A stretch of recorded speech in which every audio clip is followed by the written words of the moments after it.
Tawagin mo ang lahat ng mga galit na Pilipino. Tingnan natin kung meron pang kakampi sa'yo. O sige na, magtawag ka ngayon para malaman natin na ang sinasabi mong yan ay isang katang-isip lamang sa'yo. Tanyo? Mukhang tubol yung pagmumuka. Tanyo? Hindi Alam na niyo, reaction to. Yung mga banat niya kay BP Sara, hindi reaction yan. Yan ay talagang paninira na at may kasamang bayad. Filipino citizen pero hindi ho ito ginawa. At nakita natin ang nangyari. Yung pala, ito ang misyon ni General Torre. Witness o mahalagang testigo sa impeachment laban sa pangalawang Pangulo. Kabilang sa idinitalye di umano ni Madriaga sa kanyang sinumpaang salaysay ay kung paano raw ginastos ni VP Sara ang confidential funds. Nauna nang sinabi ni Madriaga na may mga banta umano sa kanyang buhay. Tigilan nyo na kami. Nauna sinabi paano ginastos ang confidential fund. Napaka-bobo mo. Yes. Good morning mga kasama. Nandito na naman tayo. Si Kuya Goods nagbabalik. At syempre kung di ka pa nakasubscribe, subscribe na lang po at hit mo na rin yung bell para laging updated sa ating mga video. At kung gusto nyo sumali sa ating mga community, andyan lang po yung join button. Maaari po kayo mag-join.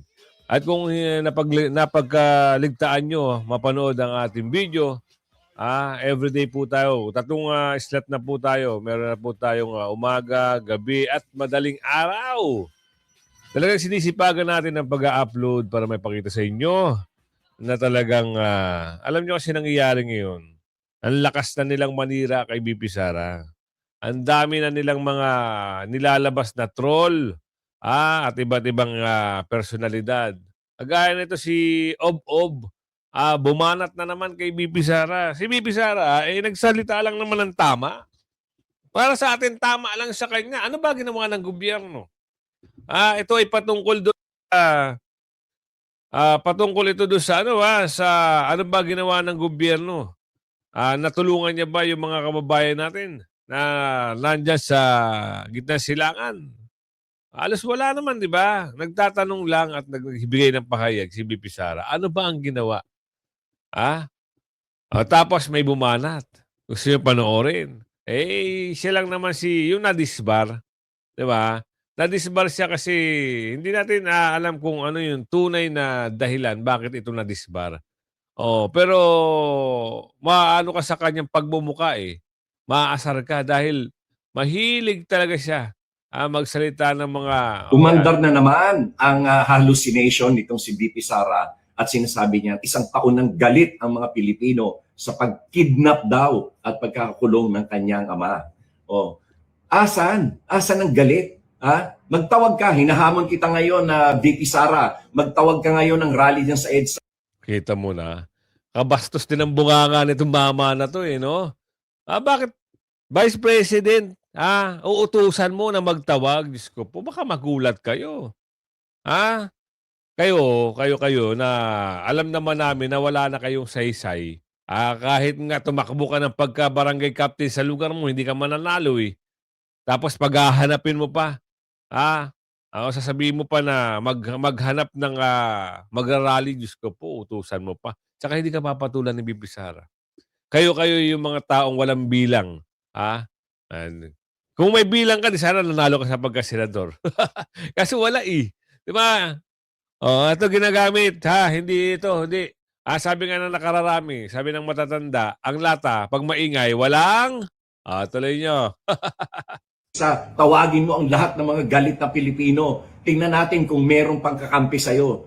Sige na, magtawag ka ngayon para malaman natin na ang sinasabi mong yan ay isang katang-isip lamang sa'yo. Hallucination sa'yo yan. Galit ang mga Pilipino. Ang mga Pilipino ngayon ay abala sa kanilang araw-araw na pamumuhay. Kaya hindi nila iniintindi yung pagkakulong ng tatay mo.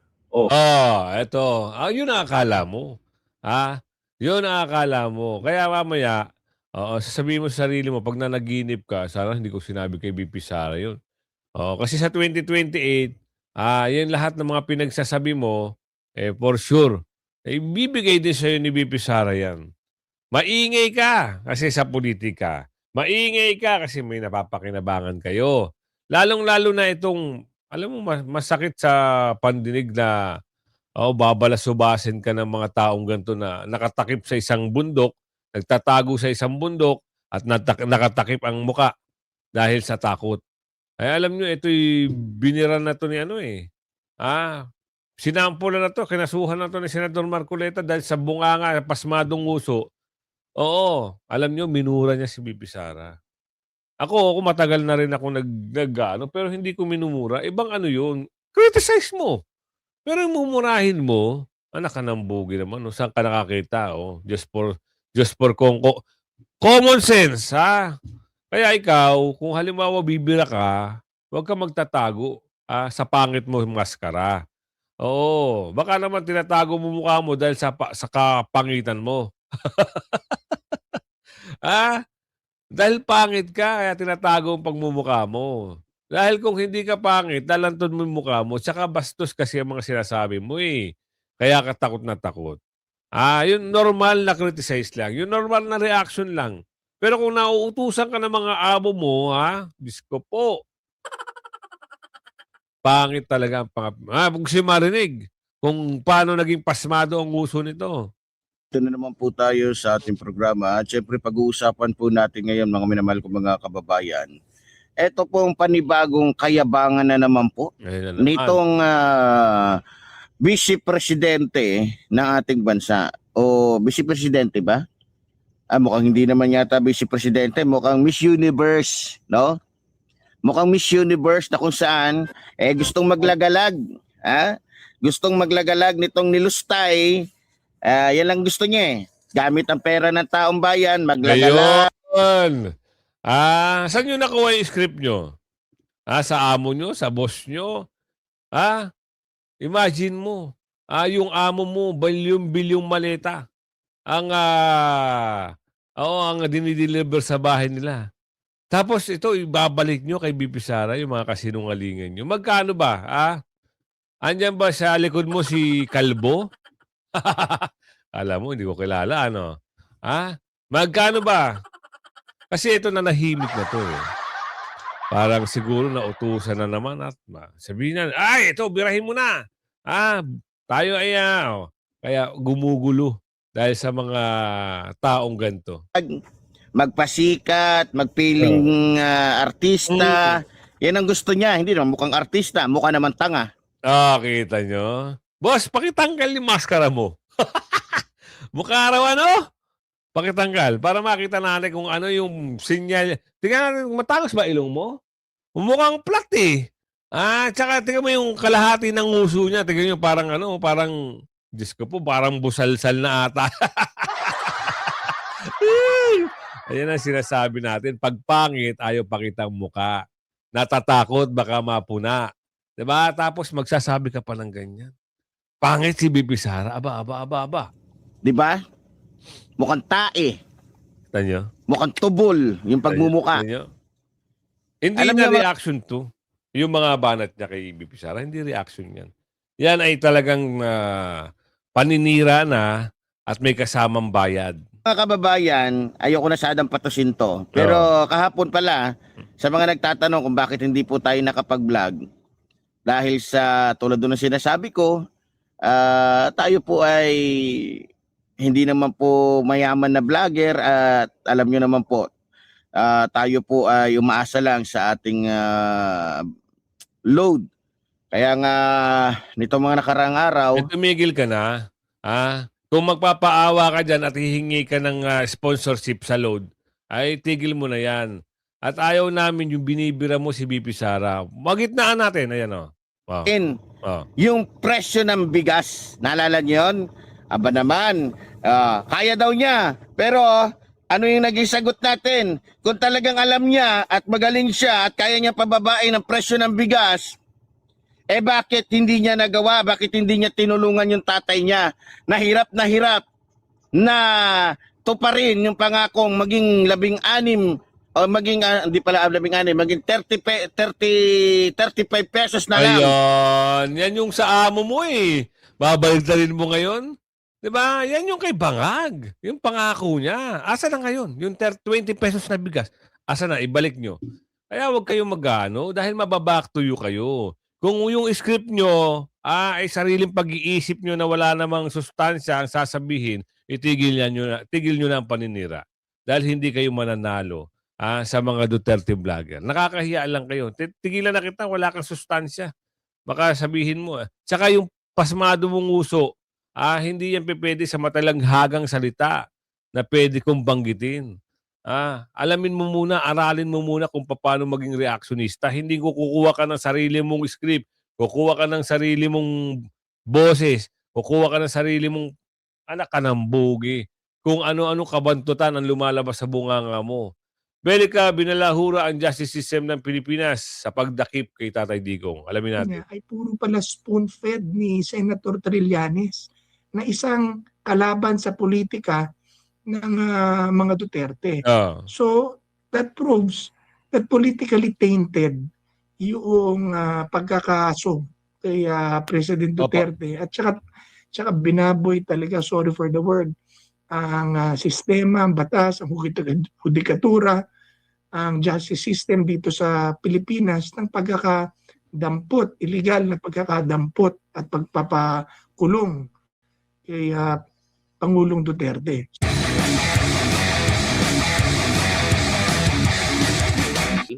Bago pa ang March 11, nasa Hong Kong ang dating Pangulong Rodrigo Duterte, which is wala ka ata doon. Ibang nag-represent sa'yo doon. Nandun kami noon during that time.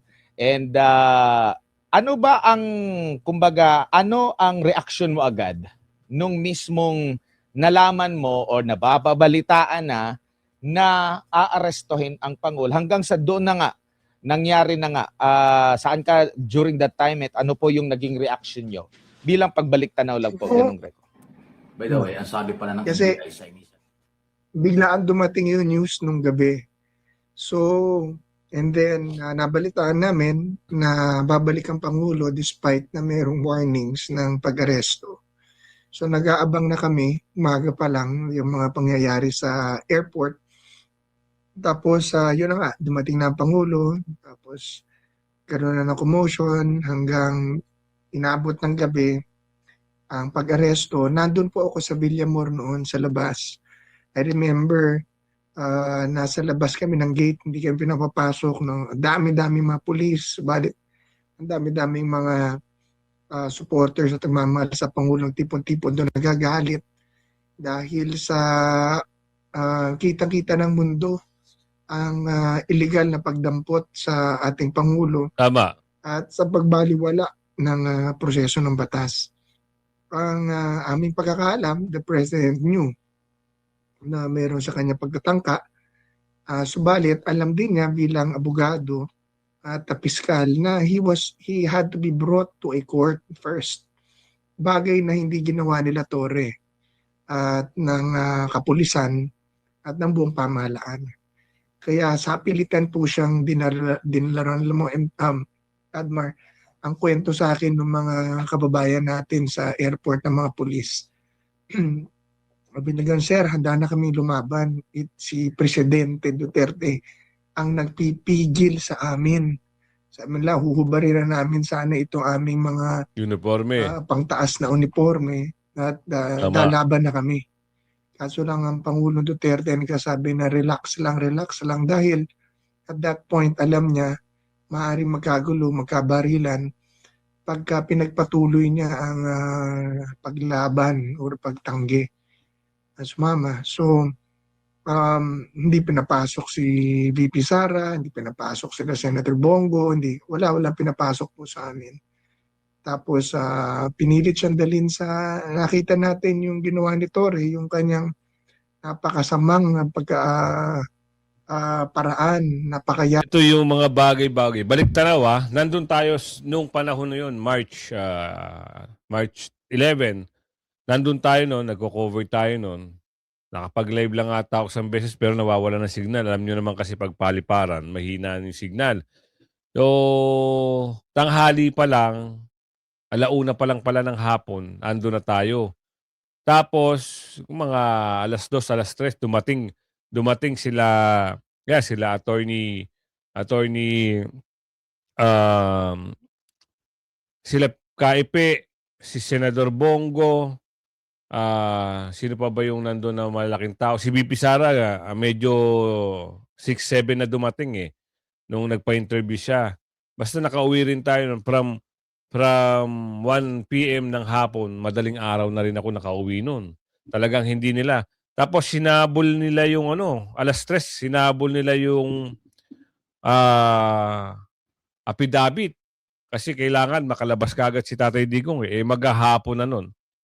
Hindi nila talaga tinanggap. Oo. Ang pinapasok lang doon si Madam Hanilet doon sa Gate 2. Kung hindi ako nagkakamali, Gate 2. Yun, tapos sila Senador Bongo wala. Andun. Nilalakad yung nilalakad yung affidavit. Doon talaga dumami na yung mga tao. Ayan, kaya tama siya sabi ni Sir Belica na ang daming tao doon. Yung mga sundalo, mga pulis. Alam niyo mas marami pang pulis. Talagang nagpa-deploy sila ng napakaraming pulis. Hindi natin masasabi kung ano talaga yung utak. Lalo-lalo yan si Hayer. Diyos ko po. Pagbalik dyan sa'yo, Hayer, yari ka. Yabang na paraan, napakarahas na paraan ng pagmamaltrato sa Pangulo. Nakita yun sa mga videos na sa pilitan niyang Tama. dinala ang Pangulo without a valid warrant. Paulit-ulit na natin sinabi that ICC warrant na sabi ni E.S. Medaldea na hanggang ngayon hindi pa nakikita should have been first brought to a local court so that the president can defend himself as guaranteed as protection of the Constitution to any Filipino citizen, pero hindi ho ito ginawa. At nakita natin na nangyari. Yung pala, ito ang misyon ni General Torre para siya ay maging Chief PNP. Opo. Na nakita rin natin, ginamit lang siya dahil napakadaling panahon, sinibak din kagad at tinapon sa MMDA, naghuhugas ng lilinis ng kanal at nagtatraffic. Opo. So yan, and yeah. Ginong Greco, sumagi ba sa isip mo or sa imagination mo na may isang leader tayo sa bansa, kasi tapos na tayo sa panahon na naging kolonya tayo, sinakop tayo ng iba't ibang mga bansa. Sumagi ba sa isip mo, sa imahinasyon nyo po na may pagkakataon na haharap ang isang leader natin, presidente pa, sa banyagang hukuman? Kasi tapos na tayo sa mahabang panahon nun nung sinakop tayo, humarap ang mga Pilipino sa mga banyagang hukom or sa mga gobyerno ng mga banyaga po. Ako nasasagot niyan. Hindi na ho. Wala na hong pagkakataon dahil tinanggi na at umayaw na. Hindi na raw kailanman. Sabi yan ng spokesperson. Binura nga yung video eh.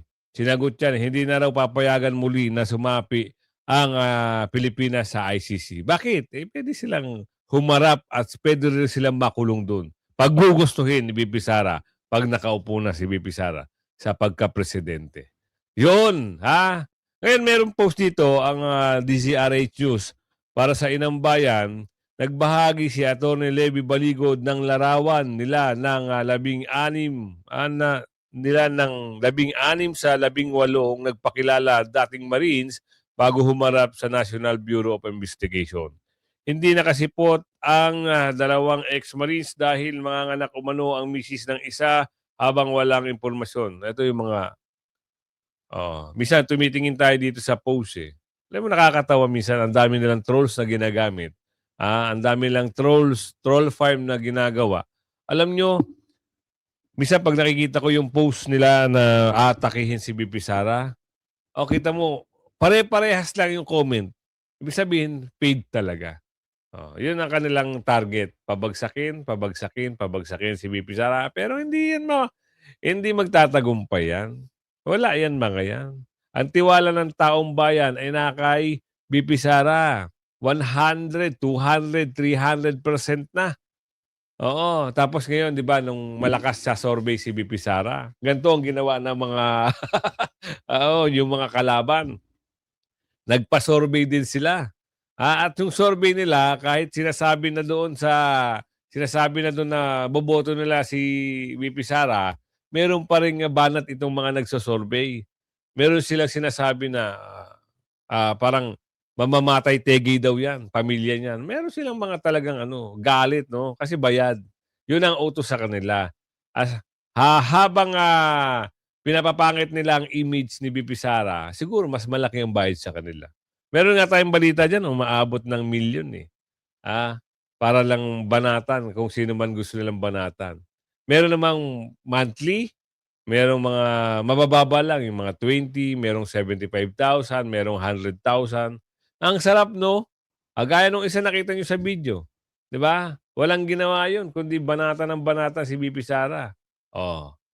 Disbar na tuloy siya. Wala siyang trabaho. Ang trabaho yun, taga-banat na lang. Di ba? Ito. Yung 16 sa 18 Marine ay humarap sa NBI at pinaliwanag. Humarap sa NBI ang ilan sa 18 nagpakilalang bagman ni dating Congressman Zaldico.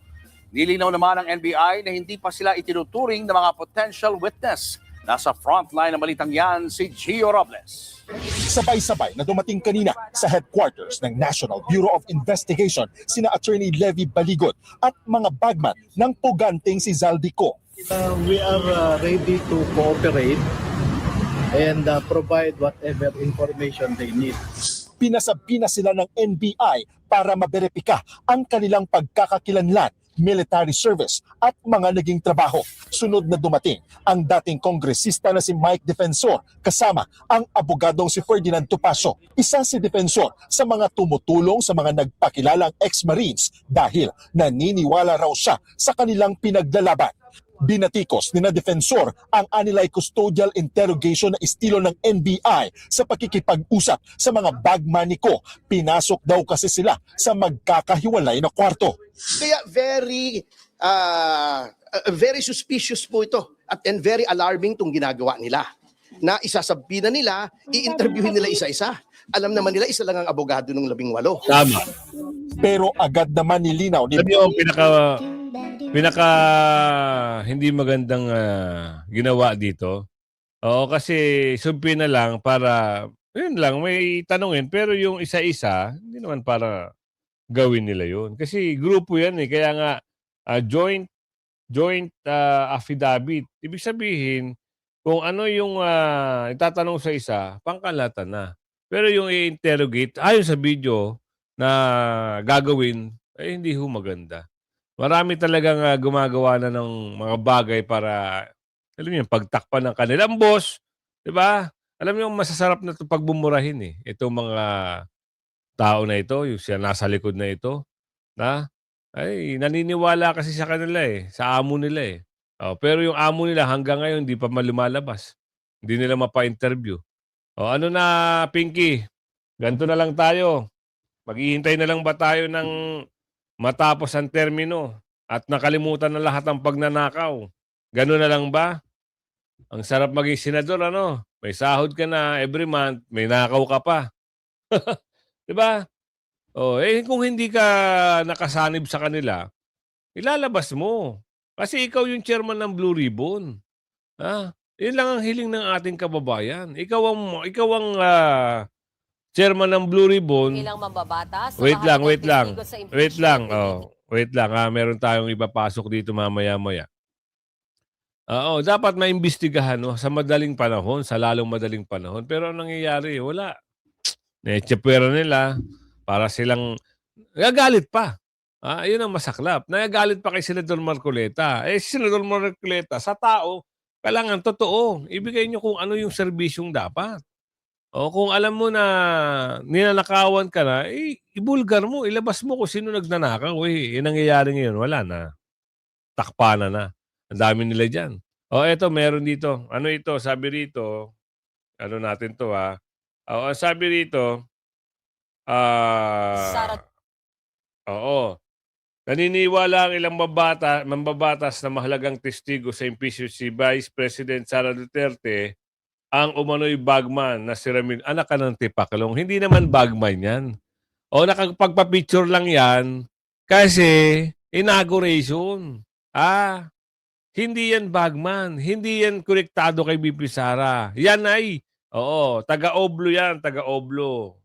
Duterte ang umunay bagman ng bise na si Ramil Madriaga. Kaya naman gusto siyang ilipat ng kustodiya sa Kamara. Nasa frontline ng balitang yan si Marian Enriquez. Isinusulong ni Akbayan Party List Representative Shell Jokno na isailalim sa kustodiya ng Kamara ang nagpakilalang bagman umano ni Vice President Sara Duterte na si Ramil Madriaga. Ayon sa kongresista, maituturing daw si Madriaga na material witness o mahalagang testigo sa impeachment laban sa pangalawang Pangulo. Kabilang sa idinitalye di umano ni Madriaga sa kanyang sinumpaang salaysay ay kung paano raw ginastos ni VP Sara ang confidential funds. Nauna nang sinabi ni Madriaga na may mga banta umano sa kanyang buhay. Tigilan nyo na kami. Nauna sinabi paano ginastos ang confidential fund. Napaka-bobo mo. Nagsasalita ako ng hindi maganda, sorry Napakatanga mo. Kasi sinagot na ng COA, hindi mo pa alam. Asan ka ba natutulog? Asan ka ba nagtatago? Para hindi mo malaman na sinagot ng COA lahat. Tapos tatanungin mo, magkano kasi ba ang utos sa'yo? Para magsalita ka ng ganyan. At ito, tuwan-tuwa naman yung mga nasa likod nito dahil kasiraan nito kay BP Sara. Pero hindi ito nangangahulugan, napapaniwalaan sila ng milyon-milyong Pilipino. Dahil ang pinapaniwalaan ng mga tao ngayon, BP Sara lang. Lahat ng mga pangit na nangyari sa Pilipinas, binabato na dito kay Bongit. Tuloy. Kaya dapat daw masigurong ligtas siya. Formal nang sumulat si Jokno kay House Justice Committee Chairperson Jerby Luistro para hilingin ang paglilipat ng kustodiya ni Madriaga. Sa sobrang takot nyo, ililipat nyo. Bibigyan nyo pa ng, ano ba tawag doon? VIP treatment? Parang ganito yung ginawa nila kay Tatay Digong. Naalala nyo ba yung mga nakakulong? Na nagtago sa ibang bansa at dapat inimbitahan nila sa Kamara para imbestigahan. Yung kernel ata yun na hindi humarap. Ganito rin yung ginagawa. Binibigyan ng VIP treatment. At yung naalala nyo rin ba yung kay sino to, yung babaeng nagtrabaho sa si Karma. Yun. Hanggang ngayon, di pa lumilitaw. Sila yung mga naging state witness na ginamit sa Kamara para idiin si Tatay Digong. Ang sarap, Basta pera, lahat gagawin mo. Tuloy. Emphasize that we are talking about preserving evidence and protecting witnesses because we are looking for the truth. At ano ba talaga yung katotohanan, ano yung mga ebidensya dito sa impeachment case na ito. Ang katotohanan niyan, alam nyo kung nanggugulo kayo. Kayo ang mga salot sa lipunan. Imbis na trabaho ang isipin nyo, ayan, puro impeachment.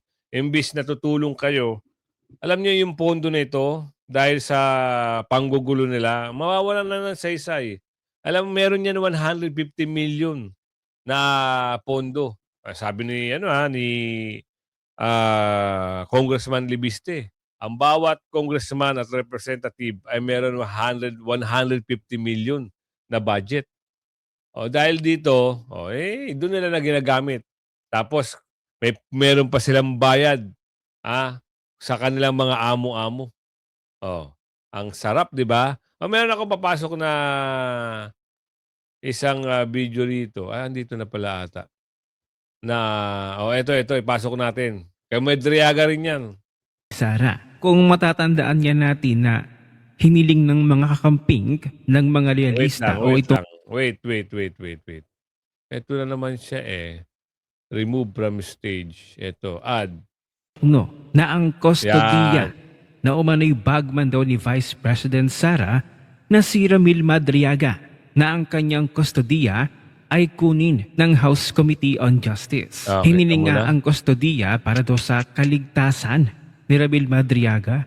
Diyos ko po, sino ba naman itong si Ramil Madriaga para pag-interesa ng kanyang buhay? Kaya nga Ang sabi pa nga sa balita, nais din ni Jokno agad ipag-utos ng committee ang pagpapasabina do sa STERCOM sa mahalagang records at dokumento na kailangan para magampanan ng mandato na suriin ang ebidensya at matukoy kung mayroong sufficient grounds for impeachment. Kabilang sa mga dokumentong ipakukuha ay ang duly certified true copies ng Statements of Assets, Liabilities and Net Worth o SALN ni Duterte mula 2022 hanggang 2025, 2007 hanggang 2013 at 2016 hanggang 2022. Bukod dito, ipinasusumite ng kongresista sa Anti-Money Laundering Council ang certification under oath kung may record ito ng kadududang transaksyon na may uugnay sa pangalawang Pangulo kasama ang accounts na nasa kanyang pangalan sa asawang si Atty. Mans Carpio at kay dating Pangulong Rodrigo Duterte. Ito'y upang ma-evaluate kung nagkamali umano si VP Sara ng nakaw o di maipaliwanag na yaman o nabigong magdeklara ng assets sa SALN. Pero Wala, kwentong kutsero na lang yan, yung mga binibintang nila kay VP Sara. Ngayon, meron akong babahagi dito. Anak ng tipaklong, mangangarap ka ba? Oh. Ito raw si Charis, tinawag na future president. San banda? Ha? Ayon dito, isang netizen ang binahagi ang kanyang mensahe kay Ilocos Norte Charis sa ika-32 ng kaarawan nitong Marso. Sa kanyang mensahe, binahagi ni RJ Angeles ang kanyang pagtawag kay Marcos bilang susunod na presidente. Aray ko po. Mangarap na kayo. Kung gusto nyo. Libre mangarap ng gising. Ayan, kung umabot na sa video natin ito, ako ay maglalambing lang. I-like, i-share nyo naman ang video natin kasi nakakalungkot. Ang sipag-sipag natin magbigay ng upload at update sa inyo.